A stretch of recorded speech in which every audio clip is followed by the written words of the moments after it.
So I can be really stubborn and persistent, and after the flooding in the basement, I feel like I want to soldier on. I want to power through and see if I can turn a room into our house in a creative studio.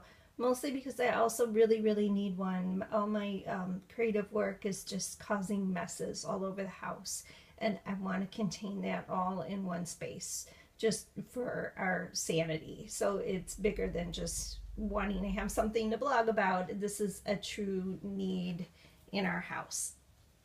So what this is our an extra bedroom. This has been a guest room, and nobody's really in here much. It's not used very much. So I thought maybe in the meantime, I paint these walls lighter and use this room as a creative studio. This room already has things in it that are really inspiring to me. This is an Indian Moroccan nook that I stenciled a lot of things in there. And I'll post some links actually to the posts where I shared how to do these things. So, where was I? My nose is really stuffy and my brain is foggy, and I'm not sure if I'm getting sick, or I know there's mold in the basement and I kind of feel like it's really starting to affect me. And here's my Siamese cat, Seesaw. Hey girl. So she's probably going to become a part of this video. So where was I? So this nook, even the ceiling is painted gold and stenciled. So this is going to pretty much stay as it is. I found this silk sari with sequins on it on eBay, and the colors of the sari tie in with all the colors in this nook. So I was going to hang it to kind of cascade down one side of the nook, and I know I'm taking this. It's mine. So you can see here, these were the tracks for the doors that used to be on this closet, and I had Velcroed these stenciled panels just to kind of cover up that aluminum color, and they fell off, so I'll be reinstalling things like that. So this is the space. It's about 10 by 10 feet. It's really dark in here because of the color that I painted the wall. I painted the wall about 13 years ago when we first moved into this house, and it was right about now that I was doing that in October and November because my family was going to come here and spend Thanksgiving in our new house at that time. And I wanted to give this room like an old wall, kind of Mediterranean feel. Now I think it feels a lot like Morocco a little bit. The wall right here is, this is reading as the color that it kind of really is. It's like it's not super, it is orange, but it's not super orangey, depending on how the light hits it. See, like right there. When the light is coming in from the window, and especially any artificial, like light bulbs, will turn it kind of yellow orangey, but it's more of this color. So if I lighten this room up on the walls and restyle it a little bit and kind of redo this, this is an IKEA Expedit shelf. We got it about 20 years ago, and I love it. It's moved with us 3 times over the decades. So if I lighten these walls, and I'm going to restyle it and probably keep the futon in here. That's not inspiring at all, is it? I'll keep that in here for something to sit on, but I'll probably move my craft tables in here and do a stenciled rug on the floor and build in some kind of storage into that shelf or somewhere in here. This would actually have minimal storage. I'll keep my craft stuff somewhere else and bring it in this room as needed, because I just don't I don't want to clutter this room up with a lot of supply stuff. I kind of like it as it is. And, you know, when people do come over to stay, I'd like to be able to convert this painlessly, quickly, easily into, you know, a decent guest room. So we just take a close-up of some of the things over here. These are just some of the things that really inspired me, and they're already in here. These are wooden printing blocks from India, and that's really hard to see. I already have a lot of fabrics in here. What? I know. I already have a lot of fabrics in here. There's things from travels. This was a photo that I took in a temple in Cambodia. And you know what I think she wants to do? This is the noise she makes when she wants to give me a back rub. Yeah, she's been trained to knead on my back, and it's really nice. I know, but hold on 1 minute, okay? So this is a lantern that I found in Morocco, in Marrakesh, and that was a long time ago. It was about 3. See, you're stealing the video. You're gonna like be the star of the show here.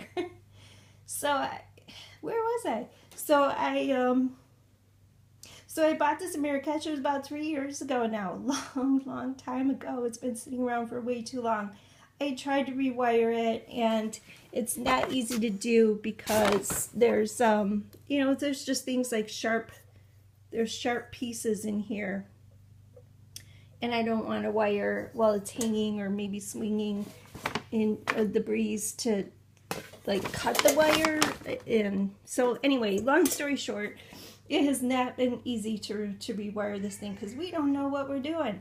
But we do have an electrician who's coming in a couple weeks to hang up some exterior lights. I'm going to ask him to wire it and replace this naked light bulb in the ceiling up there with that Moroccan lantern, and that'll kind of scatter some shadows all over the walls, and I think it's going to be beautiful. So what else? Let me just see if I could give you a close-up of what these walls look like. They were painted with about 4 different colors of Benjamin Moore paint. And so with some rivers of gray kind of running through it. I wanted to make them look old and dusty, and I love these walls. I really am conflicted about repainting them, but the problem is this room is so dark. Even this is a sunny day outside, and even on a sunny day you really need a lot of artificial light to be able to even see in here. To my eyes right now, that corner is, I can't see much over there. It's darker than it's showing up on the video. So it's not suitable, you know, to really be able to see very well in here at all to create things. And plus, the orange color is going to throw a cast on everything. The orange, this nook was really, really difficult to photograph because between the teal and the orange, just the colors get crazy when they're on camera. The colors play off of each other kind of weird. It's looking a little okay here. But when I'm trying to use lighting to light it up, it makes everything like a really bright, hot orange. It feels like the walls are sunburned instead of the subtle, kind of the really subtle color that they really are. I found these at Joann many years ago. I really like them. So I love travel. I'm inspired by that. So I have a collection. They're dusty because nobody's been in this room for months. Dusty suitcases and globes and different things up there. So I just wanted to capture this room and explain before I get to work, if I can bring myself to do it, to redo these walls. I think what I'm going to do is kind of this same thing. Paint the walls with different colors, close colors of paint, and use glaze and just kind of build it up. Just the exact same thing that I did here, but with lighter colors, beiges and grays, and maybe some a softer creamy white. So I'm still thinking about that. And then the other thing that I'll keep, I'm probably going to extend this across the ceiling a little bit more. I hung up a sari up here, and it used to cascade down the wall, and it would go over the bed. This is the most uninspiring beige futon ever, but usually when guests are here, I style it up with really nice colorful pillows and soft fuzzy things. So anyway, I had to cut that off because, well, it was blocking the heat and it was really cold one time when some people were over, and the heat was just not coming around the sari, but also the window was fading this rich red sari fabric into a really yucky, muddy brown. So I took some scissors and just cut it off. But saris are really long. They're usually about 6 meters long, 6 yards long, and there's the 9-yard sari for wedding saris, though I wouldn't cut those wedding saris up, but I have a lot more yardage where this sari came from, so I can just sew more on there and have it cascade down again as kind of a backdrop. So that's it. I might get to work clearing this space out and covering things up and painting these walls, and I might shed a few tears while doing that, but it's really time to lighten this room up also. So whenever our basement does get fixed up and some mold remediation down there, I will eventually build that out into the studio. But in the meantime, I can do some work in this room and be surrounded by some of the things that are already really creatively inspiring to me. So just kind of capturing this on video before it all disappears. All right.